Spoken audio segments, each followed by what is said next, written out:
उन्होंने पुलिस वालों को धमकाया, कहा कि मैं राज्यसभा की सांसद हूं, मुझे रोकोगे तो मेरे पास पावर है तुम्हारी नौकरी ले लेने की। और वो पुलिस वालों से झगड़ा कर सीएम आवास में, जो सीएम रेजिडेंस का कैंपस है, उसके अंदर घुस गए। तो आज के इस वीडियो ने साफ साफ देश के सामने रख दिया है कि स्वाति मालीवाल जी द्वारा लगाए गए ये सारे आरोप बिल्कुल निराधार हैं, बिल्कुल झूठे। जब से अरविंद केजरीवाल जी को बेल मिली है, जमानत मिली है और भारतीय जनता पार्टी द्वारा लगाए गए झूठे केसों से वो तिहाड़ जेल से बाहर आए हैं, तब से भारतीय जनता पार्टी बौखलाई हुई है। और इसी बौखलाहट के तहत भारतीय जनता पार्टी ने एक साजिश रची, एक षड्यंत्र रचा और उस षड्यंत्र के तहत स्वाति मालीवाल जी को दिल्ली के मुख्यमंत्री अरविंद केजरीवाल जी के घर 13 मई को सुबह सुबह भेजा गया। इस षड्यंत्र का इरादा था अरविंद केजरीवाल जी पर झूठे आरोप लगाना। स्वाति मालीवाल जी इस षड्यंत्र का चेहरा थी, स्वाति मालीवाल जी इस षड्यंत्र का मोहरा थी। स्वाति मालीवाल जी 13 मई को अनअनाउंस्ड, बिना अपॉइंटमेंट लिए मुख्यमंत्री आवास पहुंची। उनका इरादा था कि मुख्यमंत्री पर आरोप लगाया जाए, लेकिन मुख्यमंत्री जी उस समय अवेलेबल नहीं थे, उपलब्ध नहीं थे, इसलिए वो बच गए। फिर स्वाति मालीवाल जी ने विभव कुमार पर आरोप लगाए, लेकिन आज एक वीडियो सामने आया है, मुख्यमंत्री आवास के ड्राइंग रूम का वीडियो सामने आया है और उस वीडियो ने स्वाति मालीवाल जी के झूठ को पूरे देश के सामने रख दिया है। स्वाति मालीवाल जी ने जो कंप्लेंट करी थी, ये दिल्ली पुलिस को की गई उनकी एफआईआर, और उस एफआईआर में शामिल फैक्ट शीट है। उस कंप्लेंट में स्वाति मालीवाल जी कहती हैं कि उनकी बेरहमी से मार पिटाई हुई, उन पर मुक्के मारे गए, घूंसे मारे गए, कि उनके सिर पर चोट लगी, कि वो उस पिटाई के बाद दर्द में कराह रही थी, उनसे बोला नहीं जा रहा था। वो पुलिस को बार बार कह रही थी कि मुझे मारा गया, मुझे पीटा गया। उन्होंने अपनी कंप्लेंट में लिखा है कि उनका सर टेबल पे लगा और उनका सर फट गया। उन्होंने लिखा है कि उनके कपड़े फाड़े गए, उनकी शर्ट के बटन फाड़े गए। ये सब कुछ स्वाति मालीवाल जी ने अपने आरोपों में कहा है, लेकिन जो आज वीडियो सामने आया है वो बिल्कुल इसके विपरीत सच्चाई दिखाता है। स्वाति मालीवाल जी उस ड्राइंग रूम में बहुत आराम से बैठी हुई हैं। वो पुलिस कर्मियों को ऊंची आवाज में डरा रही हैं, धमका रही हैं। विभव कुमार जी पर जिस पर उन्होंने आरोप लगाया है, ऊंची आवाज में उनको भी धमका रही हैं, उनके लिए अपशब्दों का प्रयोग कर रही हैं। उनके कपड़े फटे हुए नहीं हैं, किसी भी प्रकार से उनके सर पर चोट नहीं दिख रही है।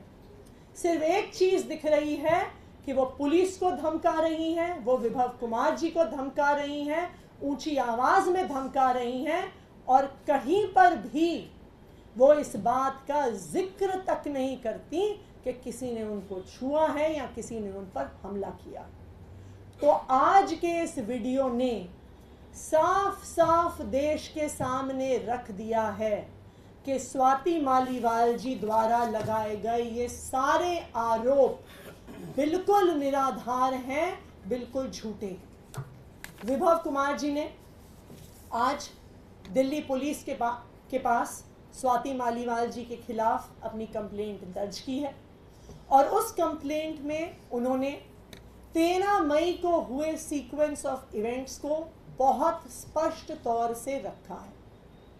13 मई की सुबह स्वाति मालीवाल जी बिना किसी अपॉइंटमेंट के सीएम आवास पहुंची।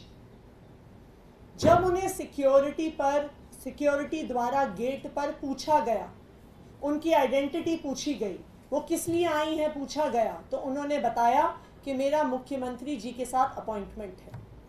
जब सिक्योरिटी गार्ड्स ने ऑफिस में क्रॉस चेक किया तो उन्हें पता चला कि कोई अपॉइंटमेंट नहीं है और स्वाति मालीवाल जी को गेट पर रोका गया।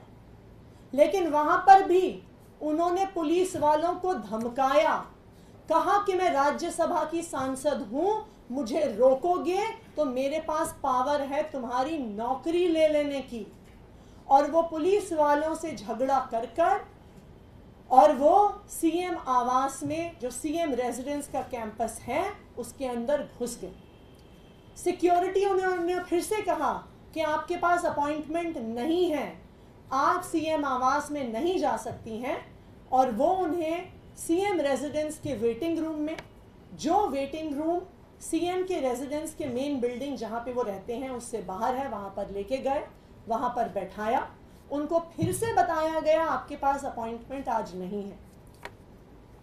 वेटिंग रूम में बैठने के कुछ देर बाद वो जोर जबरदस्ती कर सीएम रेजिडेंस के मेन बिल्डिंग में, जहां पर मुख्यमंत्री और उनका परिवार रहता है, उस बिल्डिंग के अंदर घुस गई और वहां पर ड्राइंग रूम में जाकर बैठ गई। वहां पर उन्होंने कहा कि सीएम को बुलाओ, अभी बुलाओ, मुझे अभी मिलना है। अब आप मुझे बताइए, स्वाति मालीवाल जी राज्यसभा की सांसद हैं, क्या उन्हें पता नहीं है कि मुख्यमंत्री से अपॉइंटमेंट लेने का क्या तरीका होता है? क्या उन्हें पता नहीं है कि मुख्यमंत्री की कई शेड्यूल बिजी होते हैं, जरूरी नहीं है कि वो उपलब्ध हो? तो फिर क्या कारण था जो वो सुबह सुबह बिना अपॉइंटमेंट के जोर जबरदस्ती करके मुख्यमंत्री आवास के अंदर घुस गई और बैठ गई और सीएम से मिलने के लिए जबरदस्ती कर रही थी? तब सीएम रेजिडेंस के स्टाफ ने विभव कुमार जी को फोन किया। 10-15 मिनट बाद विभव कुमार जी आए। उन्होंने स्वाति मालीवाल जी को ड्राइंग रूम में बताया कि आज मुख्यमंत्री जी अवेलेबल नहीं है, वो मिल नहीं पाएंगे। उसके बाद स्वाति मालीवाल जी ने विभव कुमार जी से ऊंची आवाज में बहस करनी शुरू कर दी। उन्होंने कोशिश करी कि वो ड्राइंग रूम से निकलकर घर के अंदर के हिस्सों में जाने की कोशिश करें। विभव कुमार जी उनके सामने खड़े हो गए और स्वाति जी को अंदर नहीं जाने दिया। स्वाति जी ने उनको धक्का देने की कोशिश की, परंतु विभव जी फिर भी वहां पे खड़े रहे। उन्होंने स्वाति मालीवाल जी को अंदर नहीं जाने दिया। फिर विभव कुमार जी बाहर आए और उन्होंने सीएम ऑफिस के सिक्योरिटी स्टाफ को बुलाया और उनको कहा कि वो स्वाति मालीवाल जी को बाहर एस्कॉर्ट करें। इस पूरे घटनाक्रम से एक चीज साबित होती है कि ये एक षड्यंत्र था, भारतीय जनता पार्टी द्वारा सोचा गया षड्यंत्र था। स्वाति मालीवाल जी को इस षड्यंत्र का चेहरा बनाया गया, मुख्यमंत्री जी को फंसाने का इरादा था। तभी सुबह सुबह जोर जबरदस्ती से मुख्यमंत्री आवास में घुस के मुख्यमंत्री जी से मिलने की जबरदस्ती की जा रही थी। ये इस बात से भी साबित हो रहा है कि स्वाति मालीवाल जी मुख्यमंत्री आवास से पुलिस थाने गई। पुलिस ने उन्हें एमएलसी कराने को कहा, लेकिन उन्होंने एमएलसी कराने से मना कर दिया। फिर 3 दिन बाद भारतीय जनता पार्टी फिर से एक नए झूठ के साथ स्वाति मालीवाल जी को सामने लेकर आई। लेकिन यह पूरा प्रकरण, आज जो वीडियो सामने आया है, जिस प्रकार से स्वाति मालीवाल जी पुलिस वालों को धमका रही हैं, विभव कुमार जी को धमका रही हैं, जिस प्रकार से सोफे पर बैठी हुई हैं, जिस प्रकार से ये स्पष्ट है कि वो उनके साथ वीडियो देखकर साफ पता चल रहा है कि वो आराम से बैठी हुई हैं, ना दर्द में कराह रही हैं, ना उनके कपड़े फटे हुए हैं, ना उनके सर पर चोट लगी हुई है। तो ये पूरा वीडियो स्वाति मालीवाल जी के झूठ को सामने लेकर आता है और भारतीय जनता पार्टी के षड्यंत्र को साफ कर देता है। आतिशी जी, आप कह रही हैं कि ये पूरा षड्यंत्र है और बीजेपी का षड्यंत्र है, तो भी हाल में जब ये पूरा मामला सामने आया था तो संजय सिंह जी ने ये क्यों कहा था कि अरविंद केजरीवाल और आम आदमी पार्टी विभव कुमार के खिलाफ एक्शन लेगी?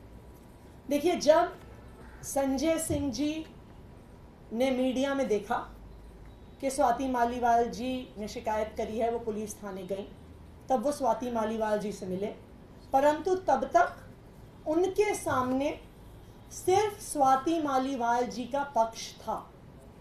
लेकिन अब उनके सामने विभव कुमार जी का भी पक्ष आया है, और सबसे जरूरी बात, ये वीडियो सामने आया है जो साफ साफ दिखा रहा है कि जो सारी बातें इस शिकायत पत्र में कही गई, इस एफआईआर में कही गई, वो बिल्कुल झूठ है।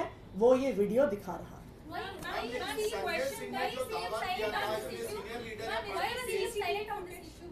सॉरी,